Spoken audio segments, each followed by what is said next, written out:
Ça va être une soirée exceptionnelle sur Sud Radio, en contrebalancée évidemment entre la Pro D2 d'un côté, la Champions Cup de l'autre. Demain, le Stade Toulousain joue une finale de Champions Cup et ce sera évidemment sur Sud Radio en direct de Londres face au Leinster. Et on va passer la première heure à en parler sur Sud Radio avec toute l'équipe. Mais ensuite, vient le temps de la Pro D2. Hier, on a vibré, on a vécu un match à sens unique, 58-10 pour Grenoble face à Dax hier. Ce soir, ce sera plus serré à n'en pas douter entre Béziers et Brive dans un stade Raoul Barrière qui sera rempli pour la première fois depuis des années, presque on peut même parler de dizaines d'années. Les pesages seront ouverts pour la première fois depuis 2002. Béziers sera brûlant et Béziers brûlant, c'est quelque chose. Vous allez le découvrir sur Sud Radio probablement grâce à Rémi Ruggiero et Julien Thomas. Bonsoir Philippe Spanghero. Salut Alex, bonsoir à tous. On a hâte quand même, on a déjà eu premier goût très sympa hier et puis là de revoir ces terres de rugby vibrer à ce point, c'est toujours beau à voir et je vois qu'en plus pour l'occasion t'as sorti la chemise, donc bravo d'être au rendez-vous vestimentairement. Tu sais que quand j'ai mis la chemise je me suis dit c'est sûr que j'ai une réflexion de Félix Spanghero, c'est sûr et certain. C'est pas une réflexion, c'est un compliment, ça n'a rien à voir. La vérité c'est qu'il avait plus de t-shirt propre. Alors faux. C'est complètement faux, Quentin. C'est ultra faux. Il est petit dedans, Edouard. Ouais, ça, Quentin Kémenis, il est très très petit sur bien des aspects. Bonsoir, Quentin. bonsoir à tous. Bienvenue sur Sud Radio. Bonsoir Clément Con et Antoine Mazer, j'espère que tout va bien. Bonsoir Alexandre, bonsoir à toutes et à tous. Ça peut caler quand on voit l'affiche de ce soir. L'affiche de ce soir, elle est extraordinaire. Béziers-Brive, immense choc du rugby français entre deux très très très grands clubs et pour couronner une saison qui aura été de toute façon exceptionnelle. Le coup d'envoi est à 21h, on sera dans l'avant-match à partir de 20h dans quelques instants sur Radio. Évidemment, on va parler donc du Stade Toulousain, de la préparation du Stade Toulousain. On va l'évoquer face au Leinster, on va parler des deux compos. Bien évidemment, on va parler de ce Leinster qui va être là aussi pour faire du mal aux Toulousains demain du côté du Tottenham Stadium dans le nord de Londres. C'est un immense rendez-vous demain. Soyez au rendez-vous justement à 14h pour le coup d'envoi à 15h45. Mais d'abord, Quentin Kémenis, on va rappeler tous les résultats de Pro D2 et puis revenir sur les dernières informations. Tous les résultats de Pro D2, ça va aller assez vite puisque finalement il y en a eu qu'un. C'est la rencontre qui a eu lieu hier soir. Le premier match de barrage de cette Pro D2 où Grenoble a écrasé Dax sur le score de 58-10. Les Grenoblois qui retrouveront en demi-finale Aix-en-Provence. Dans le reste de l'actualité, on connaît depuis aujourd'hui la composition officielle pour le Stade Toulousain demain pour cette finale de Champions Cup. Il y aura en première ligne Baye Movaka Aldeguerri, deuxième ligne Flamand Meafou, Cross Roumat Willis, ce sera la troisième ligne, la charnière Dupont Ntamak, sur les ailes Lebel et Malia, au centre Aki et Paul Coste, et la surprise elle est peut-être à l'arrière, Alexandre, avec la titularisation de Blair Kinghorn plutôt que Thomas Ramos. C'est la même équipe finalement qui avait débuté la demi-finale de Champions Cup pour le Stade Toulousain. Une nouvelle concernant le 15 de France, Alexandre, et qui concerne également notre ami et consultant David Gérard, puisque l'équipe de France jouera contre la Roumanie à Marcoussis. Ce sera le 22 juin, ce sera juste avant la tournée en Argentine pour les Français. On va parler un peu de nouvelles qui concernent le top 14 et notamment le MHR avec Louis Carbonel qui se rapproche d'un départ du MHR. Le Stade français est la piste la plus chaude pour l'instant pour le numéro 10 du MHR. Mais visiblement, Toulon et Clermont seraient également intéressés. Le MHR qui a annoncé d'ailleurs hier la prolongation du contrat de son troisième ligne Leninouchi jusqu'en 2026 et le MHR qui cherche aussi un talonneur. On savait que Elia devait s'engager du côté du MHR mais il est blessé et du coup, il semblerait que Montpellier cherche d'autres pistes. Mauvaise nouvelle pour la section paloise et surtout pour Sam Whitlock, Alexandre, puisqu'il a été victime d'une commotion face au Stade Rochelet et il est au repos pour au minimum 12 jours. On sait qu'il avait annoncé la fin de sa carrière à l'issue de la saison. Il pourrait ne plus rejouer d'ici la fin de la saison, donc on pourrait avoir une fin de carrière pour Sam Whitlock dès maintenant. Et puis on en a parlé hier, je vous le rappelle, mais Canal+, qui va rester le diffuseur du top 14 et de la Pro D2. Ils ont signé un contrat jusqu'en 2032. Et puis, enfin, on vous l'annonçait il y a plusieurs semaines sur Sud Radio avec Bernard Lemaître. C'est désormais officiel. Le RCT a officialisé l'arrivée d'Antoine Frisch jusqu'en 2027, le nouvel international français.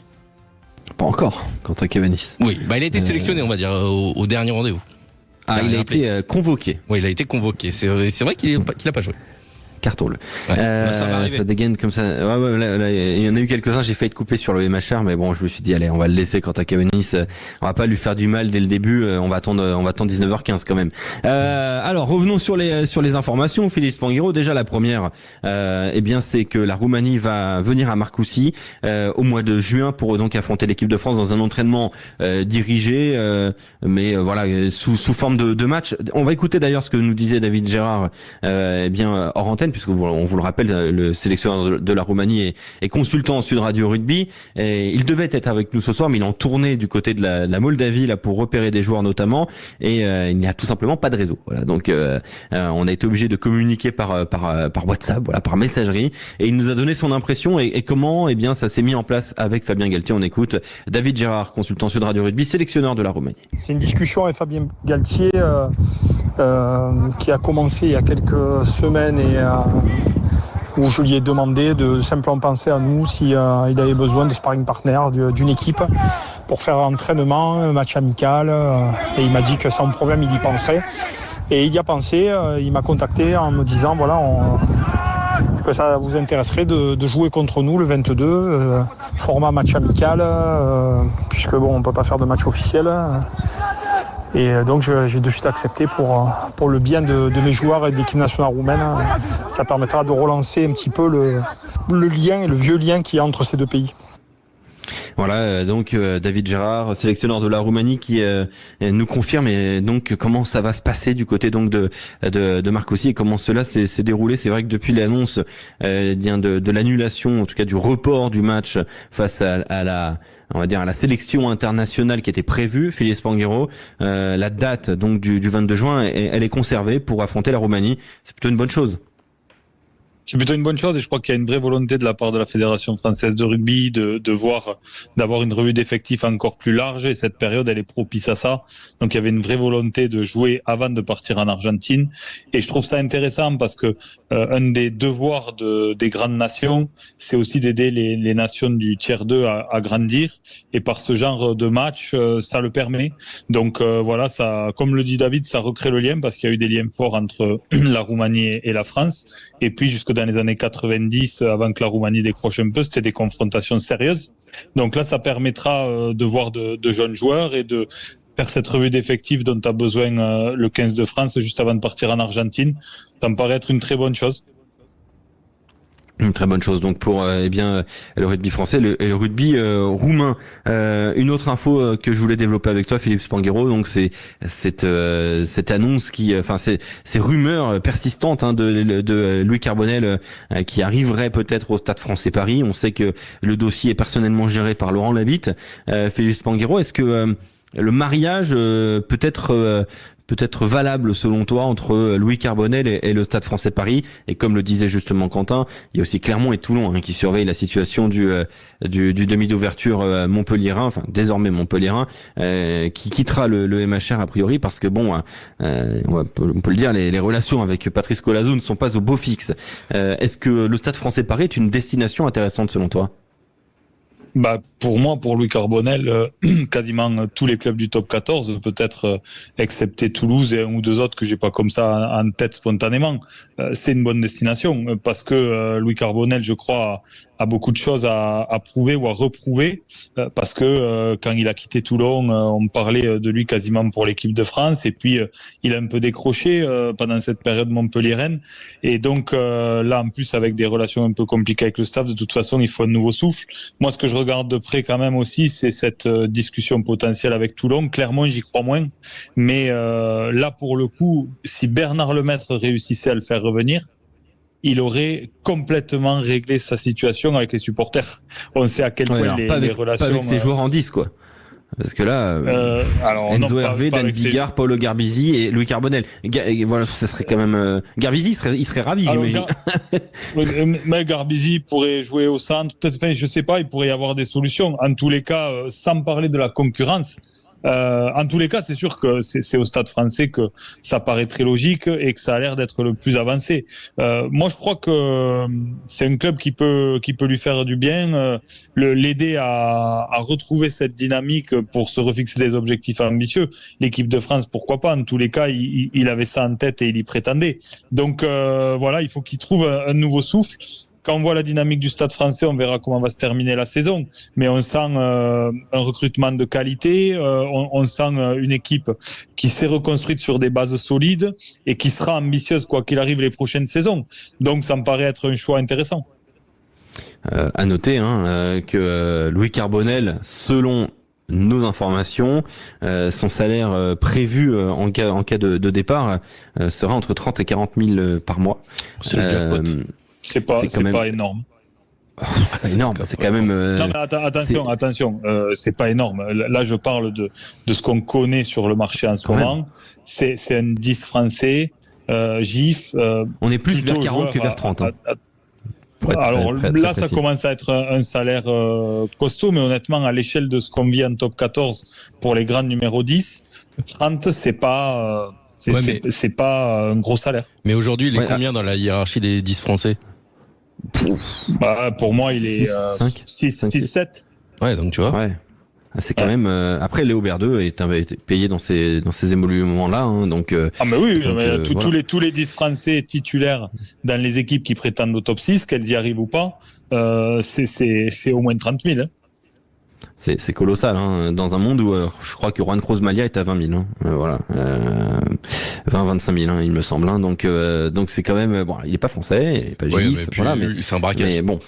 C'est clair. Et Marcus Smith, par exemple, a été proposé dans ces idées-là aussi, en France, autour de 40 000, 35 000, 40 000, voilà.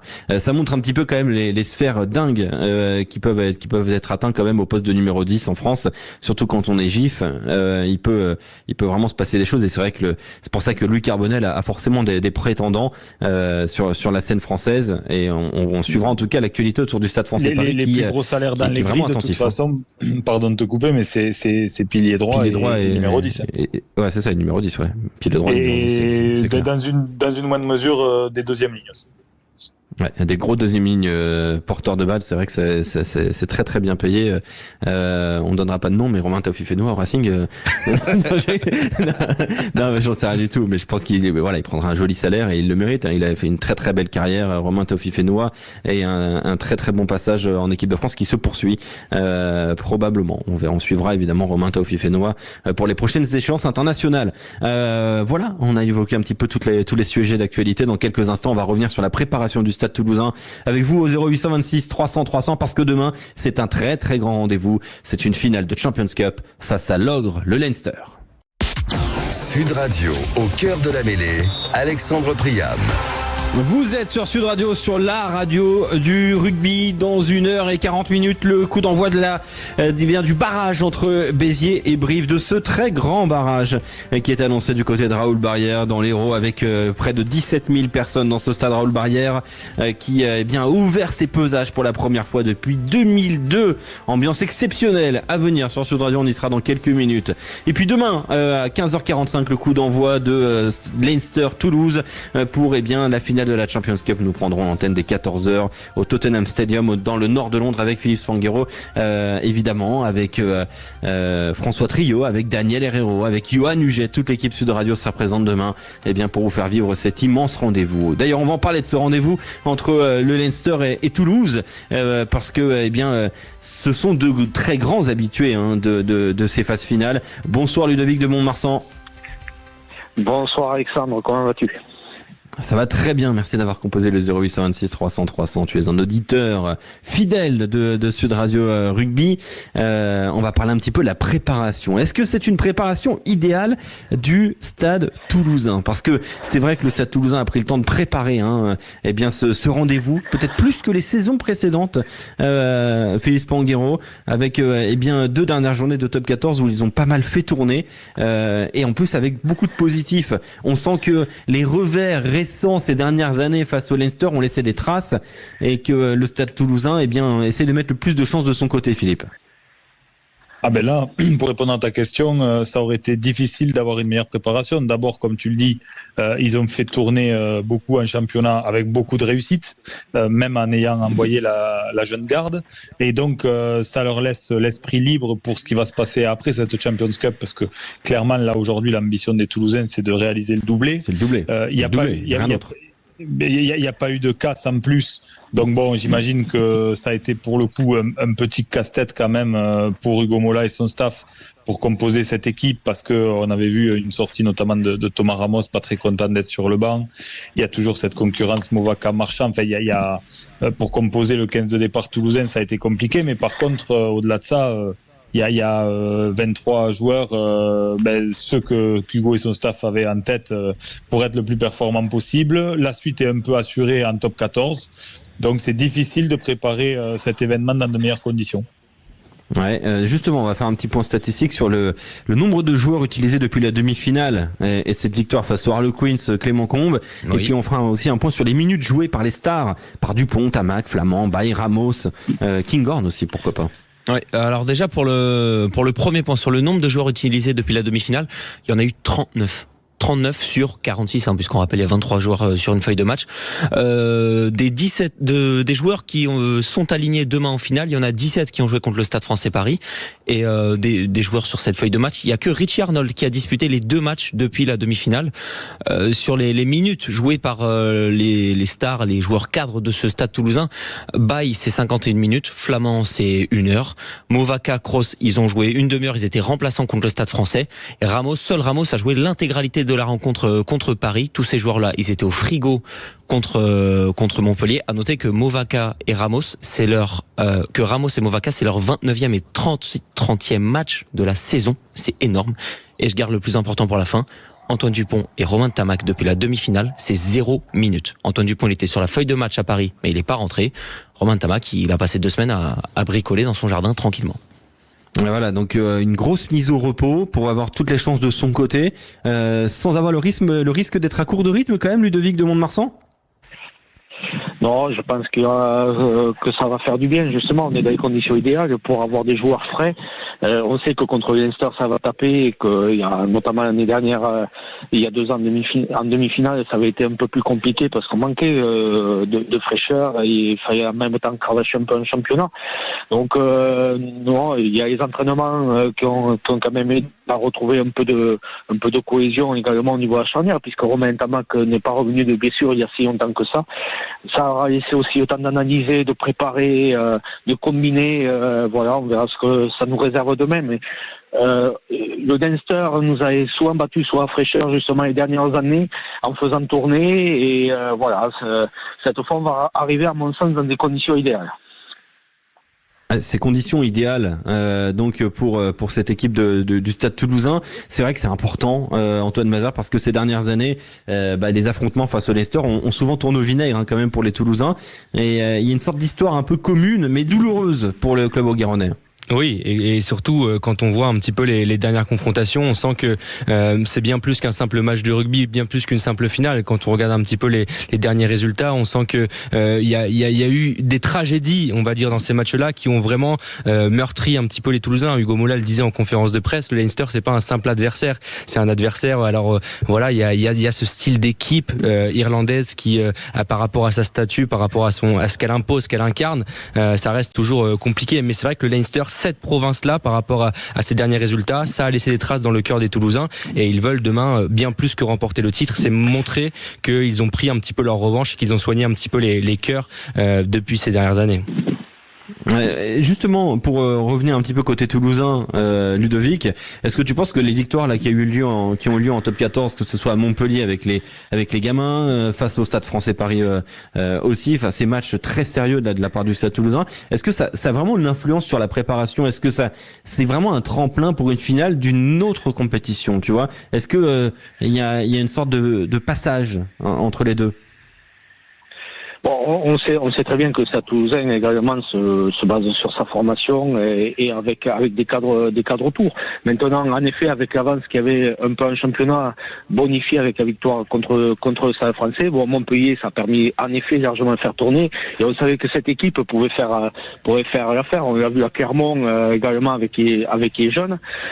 Donc forcément, ça met beaucoup moins de, on n'a pas forcément cravaché donc en championnat grâce à ces jeunes et ça permet après au cadre justement d'aborder cette finale avec tout l'enjeu que ça et la concentration que ça nécessite, mais également un état de fraîcheur physique, parce qu'on sait que c'est très très important contre le Leinster parce que ça a tapé dur. Et donc voilà, non, tout se goupille bien pour l'instant. Maintenant, il faut aller chercher la 6e étoile. Cette fameuse 6e étoile, on rappelle, petite statistique, bien que il y a une histoire commune aussi pour les deux clubs. Par exemple, le Stade Toulousain, c'est 20 quarts de finale de Champions Cup. Le Leinster, c'est 19. Le Stade Toulousain, c'est 15 demi-finales de Champions Cup. Le Leinster, c'est 14. Chacun a fait 7 finales. L'un en remporté 5, c'est le Stade Toulousain, l'autre 4. Donc il y a quand même une espèce d'émulation incroyable entre ces deux équipes. Reste avec nous donc du côté de Mont-de-Marsan, Ludovic. Et puis dans quelques instants, on va évoquer cette question: qui est le favori demain? On se pose la question avec Louis Picamol, notre invité. Sud Radio, au cœur de la mêlée, Alexandre Priam. Vous êtes au cœur de la mêlée sur Sud Radio pour évoquer ce match entre le Stade Toulousain et le Leinster demain sur Sud Radio. Coup d'envoi 15h45 dans cette finale de Champions Cup qu'on vivra du côté du Tottenham Stadium avec François Trio, Daniel Herrero, Johan Huget, Philippe Spanghero et vous au 0826 300 300. On va d'abord revenir un petit peu sur ce rendez-vous entre le Leinster et le Stade Toulousain, et puis ce soir on ira faire un tour du côté évidemment de Béziers-Brive. C'est le rendez-vous, le très grand rendez-vous de ces barrages de Pro D2. On vous rappelle qu'hier Grenoble a battu Dax dans des proportions inégalées, inédites, 58-10. Ce n'était jamais arrivé en barrage de Pro D2. Ce soir ce sera plus serré, à n'en pas douter, au stade Raoul Barrière entre Béziers et Brive. Coup d'envoi 21h. D'abord, on va parler de ce Stade Toulousain face au Leinster. Qui est favori réellement de ce rendez-vous demain? C'est une question qu'on peut se poser, qui est légitime, parce que au regard évidemment du palmarès, on a deux clubs très proches, 5 titres pour le Stade Toulousain, 4 pour le Leinster. Donc encore une fois, il y a cette espèce de mano à mano entre les deux grandes institutions. Et puis de l'autre côté, il y a des forces en présence, il y a des dynamiques, il y a des joueurs en forme, il y a des choix de jeu. Tout cela va rentrer en ligne de compte pour déterminer demain ce qui va se passer. Puis il y aura la vérité du terrain qui vient un petit peu tout chambouler. C'est ça le côté magnifique de ce sport. Ludovic de Mont-de-Marsan, là comme ça de prime abord, je vais pas te demander qui est ton favori, on va essayer de déterminer de façon progressive, mais quand on revient un peu sur le parcours du Stade Toulousain, ça a été un parcours absolument parfait dans cette Champions Cup 2024. Ça a été très solide quand même pour le Stade Toulousain, mais tout autant que le Leinster. Oui, parfait, parce qu'on a eu que des victoires bonifiées, donc ce qui veut dire à chaque fois plus de 4 essais. Je crois qu'on est à 6 essais de moyenne d'ailleurs par match sur cette Coupe d'Europe. Le Leinster, il n'y a qu'à La Rochelle où ils n'ont pas réussi à gagner avec le bonus. Après, sur les dernières confrontations, on voit très bien que le Leinster nous a battu 2 fois en demi-finale. Il y a 2 ans où on sortait d'un match incroyable au Munster avec une victoire au tir au but. L'année dernière, où je pense que l'effet de jeu était un peu contre nous avec la blessure de Barassi, si je me souviens bien, au milieu de première mi-temps, Graou qui a été mis sous pression. Bon, il y a eu un choix, le staff a assumé son choix, plus ce carton jaune de Ramos alors qu'on avait bien commencé le match. Donc si on regarde juste les derniers résultats, on peut dire que le Leinster est légèrement favori. Maintenant, vu les conditions idéales qu'il y a pour le Stade Toulousain, j'espère que demain ça sera une victoire de justesse. Je vais me mouiller un 26-23, ça m'ira très bien. 26-23. Donc sur les dynamiques, sur les temps de passage dans cette Champions Cup, Philippe Spanghero, c'est vrai qu'on a deux clubs qui ont eu un parcours exemplaire, quoi. Ouais, un parcours exemplaire. Le petit bémol et le petit point d'interrogation pour moi, c'est cette demi-finale du Leinster. Où j'ai trouvé une équipe, contrairement à ce qu'elle nous avait montré habituellement, moins tueuse, incapable de tuer ce match face à une équipe de Northampton pourtant fébrile, qui a su revenir et mettre le Leinster en difficulté et en doute. Ça m'a laissé un point d'interrogation sur vraiment quel était le niveau du Leinster cette année. Je suis d'accord, si on revient sur les éditions précédentes et les confrontations, il y a aucune équipe qui a été capable de bouger le Stade Toulousain comme ça et vraiment de les mettre autant en difficulté. Donc on sait que le Leinster en est capable mieux que personne. Mais sur cette année, je les ai sentis moins dominateurs, même si le parcours en phase de poule et en quart de finale contre La Rochelle est intéressant. Mais cette demi-finale m'a vraiment interpellé et je me dis que le Leinster, malgré tous ces cadres qui sont encore des joueurs de très haut niveau et des cadres de l'équipe d'Irlande, la fraîcheur pour moi est toulousaine demain. La fraîcheur, elle est toulousaine. Comme on l'a évoqué sur la préparation, c'est vrai qu'il y a eu un bon travail. Je voulais compléter justement par la préparation du Leinster, parce que si on reprend aussi les deux derniers matchs du Leinster, vous allez voir, il y a une espèce de similitude entre les choix d'Hugo Mola et les choix de Nienaber. Hugo Mola, il avait fait un match avec une équipe hybride. Si je dis hybride, c'est entre A et B. On va dire une équipe A' avec un petit peu de jeunes, un petit peu de joueurs qui sont régulièrement sur le banc, qui avaient été titulaires. Ça, c'était face au Stade Français. Puis il y avait eu un match où pour le coup, on avait envoyé vraiment une équipe B, sans aucune méchanceté de ma part, bien évidemment, face à Montpellier, et ça avait très bien marché pour le Stade Toulousain. Le Leinster avait choisi exactement la même chose. D'abord, il y a eu un match avec donc cette fameuse équipe hybride face aux Ospreys. La compo, c'était Porter, Keller, Furlong, Moloney, Jenkins, Ryan Baird, Josh Van Der Fleer et Callan Doris pour les avants. On retrouve aujourd'hui quelques membres de cette équipe sur le terrain, demain on les retrouvera sur le terrain avec notamment Porter, Furlong, Jenkins, Baird, Doris, et puis sur les trois quarts ça avait été Luke McGrath, Ross Byrne qui sera titulaire demain, Jimmy O'Brien, Robbie Henshaw et Osborne, les deux centres seront titulaires demain. Larmour était titulaire à l'aile, il le sera aussi demain, et puis il y avait eu Kieran Frawley au poste d'arrière. Donc cette équipe hybride, elle est allée s'imposer à domicile face aux Ospreys 61-14. Et puis ensuite, on a fait largement tourner du côté du Leinster, mais sur la pelouse de l'Ulster à Ravenhill, en faisant énormément de changements. Par exemple, parmi les joueurs qui seront titulaires demain, on peut nommer Will Connors, Will Connors, Hugo Keenan, et puis c'est tout en fait. C'est tout, parce que tous les autres seront remplaçants ou hors de la feuille de match. Et cette équipe-là, elle s'est inclinée à l'Ulster 23 à 21.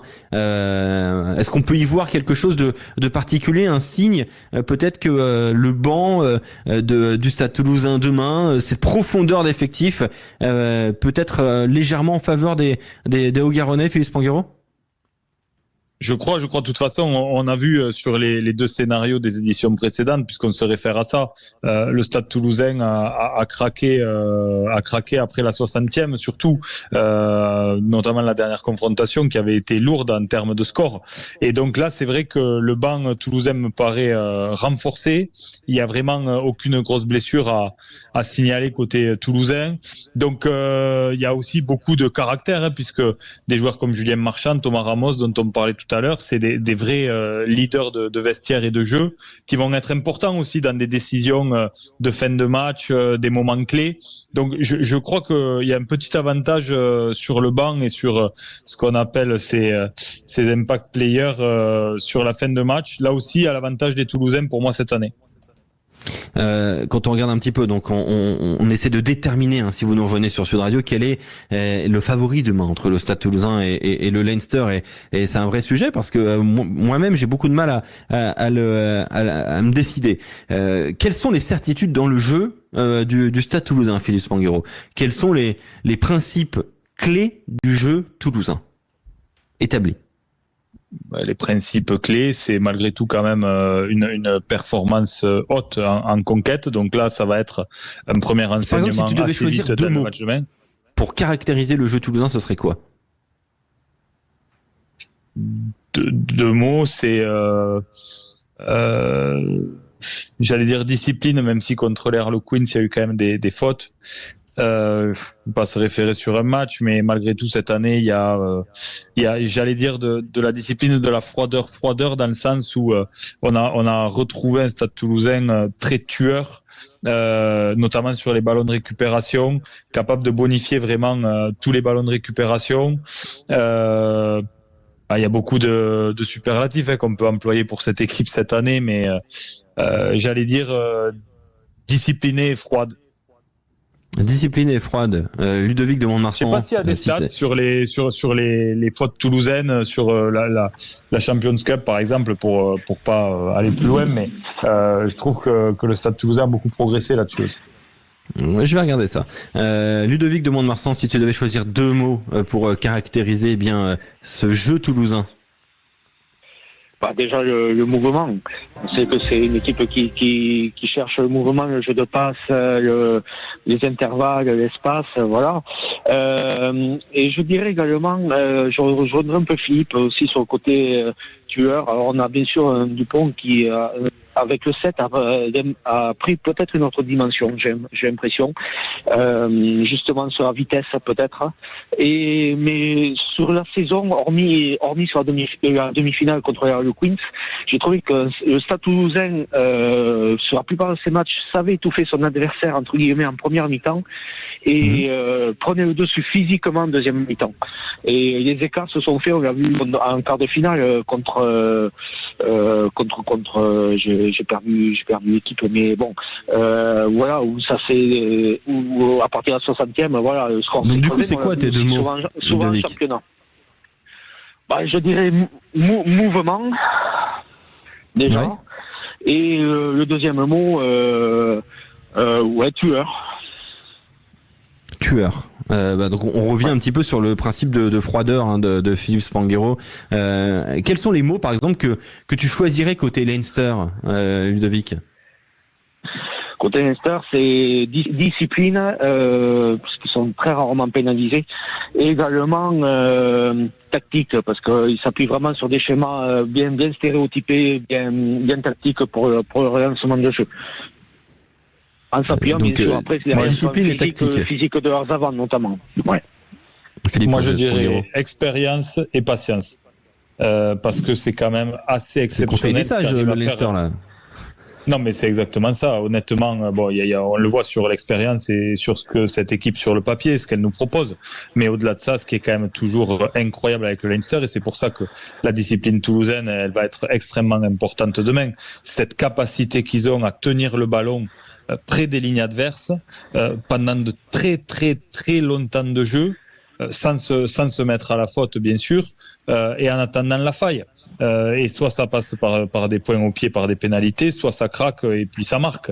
Mais je vois pas une équipe, même dans le monde du rugby, capable de proposer ce qu'a fait le Leinster. Si, l'équipe d'Irlande qui l'a réalisé sans succès contre les Blacks. Mais pourtant ça gagne pas quand même, Philippe Spanghero.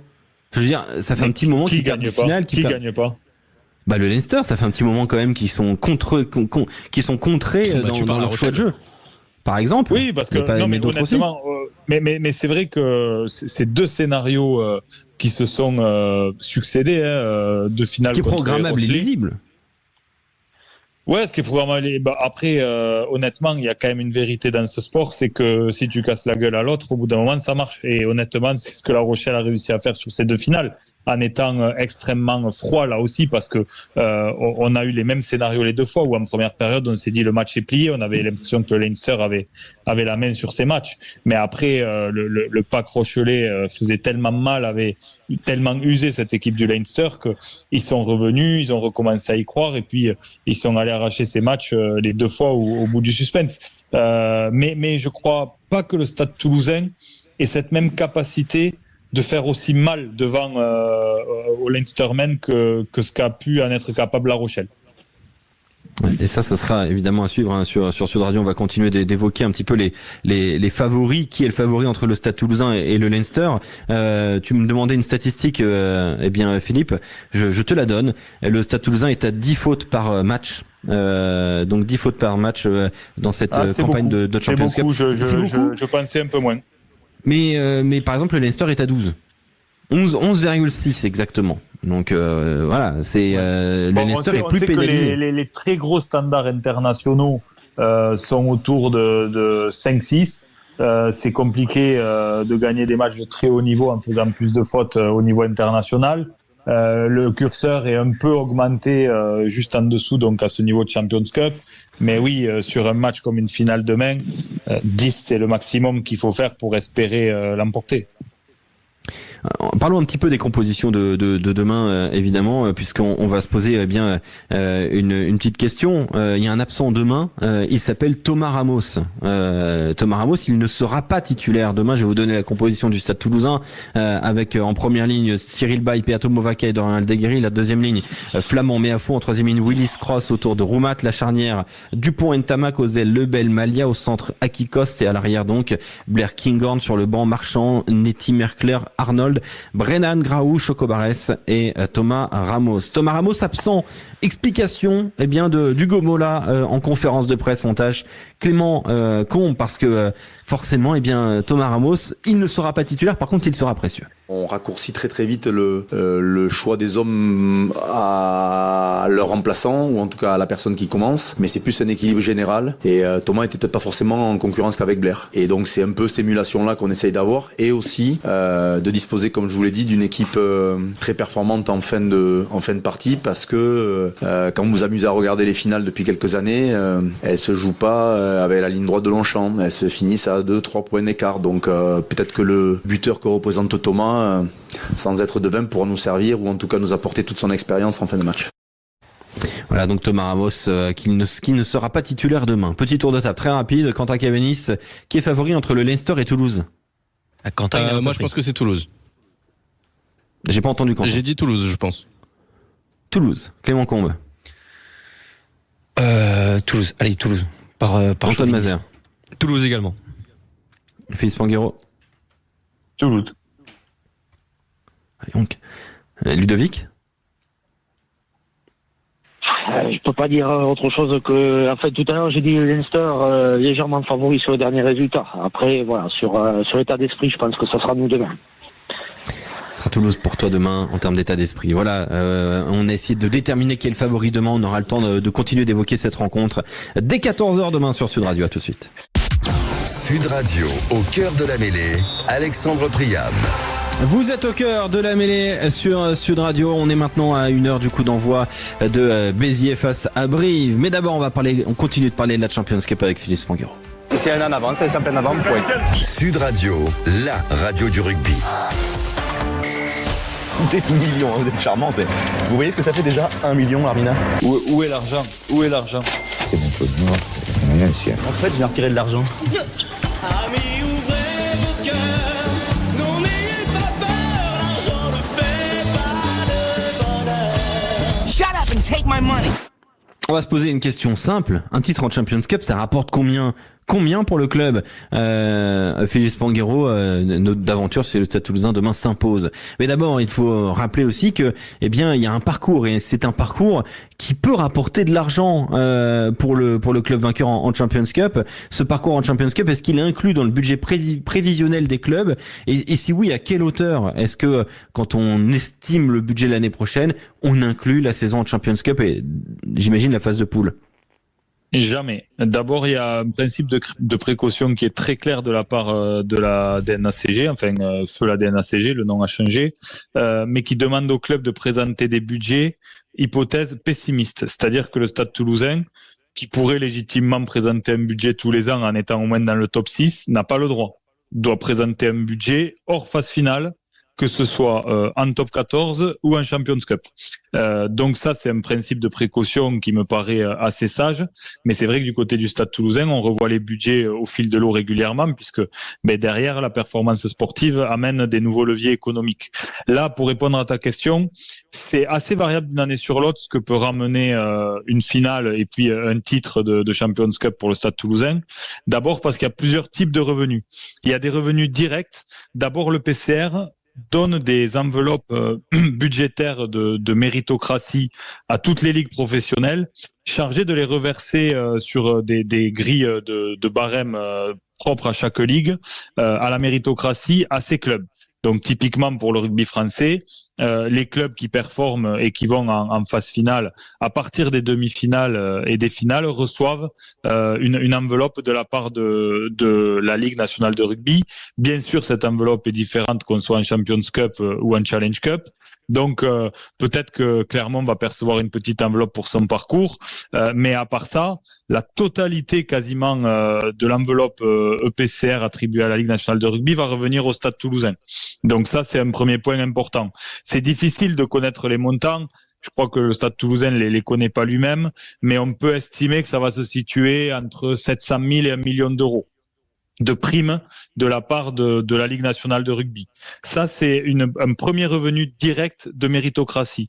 Ensuite, dans les revenus directs, vous allez avoir tout ce qui est prime de succès des grands sponsors du Stade Toulousain qui ont des contrats de partenariat avec des sommes fixes à payer, plus des sommes variables en fonction du parcours.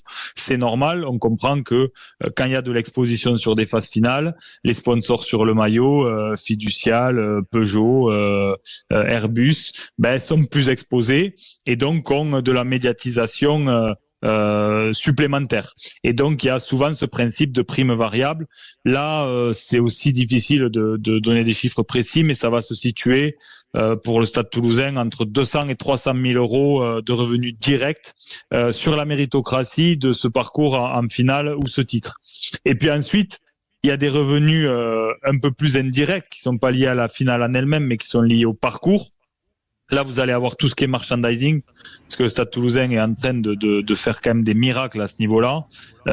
C'est assez exceptionnel ce qui est réalisé d'un point de vue merchandising, et là, c'est de la folie depuis quelques semaines avec cette projection de finale et de phase finale de top 14. Donc, on peut attendre des revenus significatifs d'un point de vue de merchandising, et surtout dans l'émulation autour du club pour déjà préparer la saison prochaine. Voilà. Donc ça c'est plus difficile à quantifier. C'est plus difficile à quantifier. Je me suis toujours posé cette question. Quand tu fais un huitième, un quart, une demi, voire même une finale de Champions Cup, sur ces phases finales-là, est-ce que les billetteries sont partagées entre les clubs ou est-ce que ça va seulement à destination du club qui reçoit ? Ah non, c'est partagé. À partir des phases finales, c'est partagé. Les règles sont très claires. Et puis, il y a un partage de valeur qui est différent entre la billetterie grand public et les hospitalités pour le club qui reçoit. C'est pour ça que c'est toujours intéressant de recevoir, puisque le club garde la majorité de ses revenus hospitalité. Donc, ce qu'on appelle hospitalité, c'est les loges, les réceptions, etc. Donc, par exemple, dans un club comme le Stade Toulousain, en fonction que ça se joue à Ernest Vallon au Stadium, vous avez au moins entre 1500 et 2000 prestations d'hospitalité sur un prix moyen élevé. Donc c'est tout de suite très significatif. Mais ensuite sur la billetterie sèche, à partir des phases finales, plus on monte en niveau de phase finale, plus on arrive sur un partage de richesse équilibré. Et ensuite sur la finale, les revenus vont directement à l'EPCR avec une toute petite reversion au club. Ah, ça, tu vois, j'avais un doute là-dessus sur les revenus de la finale. Donc du coup, on peut estimer quand même c'est un peu le même modèle que pour le top 14. Ok, d'accord, ok. Ouais, j'avais pas exactement sur le top 14, c'est les revenus vont à la ligue exclusivement dès les demi-finales. Ah, dès les demi. Ah oui, parce que c'est la ligue qui choisit, qui détermine où elle fait les matchs, et en même temps, ça, c'est supposé être un terrain neutre, même si parfois, avec un peu de chance, tu peux te retrouver à jouer à domicile. Peut-être que Bordeaux cette année jouera à domicile à Bordeaux, donc face à un autre club de top 14, même si ce sera officiellement un terrain neutre. Du coup, de toutes les données que tu donnes, un parcours comme celui du Stade Toulousain est très profitable sur beaucoup d'aspects, et on se rend compte que du coup la Champions Cup a toujours une motivation au-delà du sport, hein. C'est pas qu'une motivation sportive, il y a un vrai intérêt à la jouer à fond. Oui, mais c'est important de mettre ça en perspective entre les revenus directs dont je parlais et les revenus indirects, parce que malgré tout, même si les sommes dont on parle là, elles sont significatives, à l'échelle d'un budget structuré comme celui du Stade Toulousain cette année, qui va dépasser les 45 millions d'euros, voilà, vous voyez de quoi on parle. On parle d'entre 1 million et 1,3 million de revenus directs. Ça reste assez insignifiant malgré tout. Donc, le vrai sujet, c'est tous ces revenus indirects sur le merchandising, sur l'attractivité de la marque à l'international, sur l'engouement pour la billetterie et les abonnements pour l'année prochaine, parce que forcément ça suscite énormément d'engouement très tôt dans la saison. Donc c'est autour de ça que le Stade Toulousain travaille, en ayant en plus une politique de pas augmenter ses tarifs pour la saison prochaine, peu importe le succès sportif de cette année. Donc, quand on sait que ça se joue à guichet fermé toute l'année à Ernest Vallon, il va y avoir de l'engouement très vite pour le renouvellement de la saison prochaine. Donc, c'est autour de ça que sont les enjeux principaux. Mais l'enjeu aussi surtout, et ça c'est important pour que le PCR reprenne toute sa place dans le cœur du rugby français, c'est de trouver les solutions pour que les revenus augmentent. Parce que on pourrait légitimement penser que un titre de champion d'Europe, enfin de Champions Cup, amène plus que maximum 1 million d'euros de revenus au vainqueur. Et c'est quand même à la fois pas très logique. Donc l'enjeu de l'EPCR, c'est aussi de structurer son économie et de gagner plus d'argent avec les nouvelles formules de compétition dont on a déjà parlé, pour vraiment avoir un impact encore plus significatif auprès des grosses équipes qui n'ont pas besoin de ça pour la jouer à fond, mais qui auraient une carotte encore supplémentaire. Merci beaucoup Philippe Spanghero, voilà, pour cet éclairage autour de de l'aspect financier de cette Champions Cup. Combien ça rapporte? Ça rapporte pas mal quand même, hein. Mais ça pourrait rapporter plus pour les clubs. En plus, j'avais coupé la caméra avant la chronique pour aller mettre une chemise pour te faire honneur, mais t'as pas relevé. Donc écoute, je vais vous quitter sur une déception sentimentale. J'ai relevé dans la tête, pour être très honnête, et j'ai trouvé ça vraiment très très beau, Philippe Spanghero. Mais c'est que je voulais pas perturber ta magnifique chronique. Comme toi, je voulais. C'était un petit clin d'œil, quoi. Mais bon, écoute, ça a pas été, pas du tout. Toi, tu mets les revers comme ça, là, sur les manches, ouais. Parce que tu veux nous montrer ta belle montre. Je pense que c'est pour ça. Ouais, voilà. Ouais. Merci Philippe d'avoir été avec nous dans un instant. On va passer alors du côté de Béziers. Béziers face à Brive. Bon match, messieurs. À tout de suite sur Sud Radio.